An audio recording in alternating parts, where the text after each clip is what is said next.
તમે હું કંચનબેનની બાજુમાં બેસી ગયા છે. યા ઇન્સ્ટાગ્રામમાં છે ને એક નવો ટ્રેન્ડ આવે છે. તો મેં કંચનબેનને એ શીખવાડી એમ.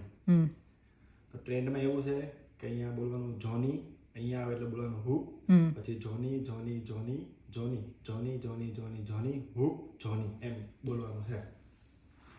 જોની હુપ જોની જોની જોની જોની જોની જોની જોની જોની હુપ જોની. નથી બરાબર.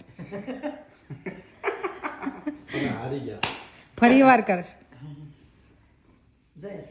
જોની હુપ જોની જોની જોની જોની જોની જોની જોની જોની હુપ જોની.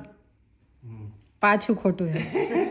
છેલ્લે ફરી વાર કરજો. સમજો આપણા કવા હા જોની હા હુપ જોની જોની જોની જોની જોની જોની જોની જોની હુપ જોની જોની. ખોટું. હવે આમાં જેને ખબર હોય ને કે હું ખોટું છે એ આમાં લખજો નીચે કોમેન્ટમાં.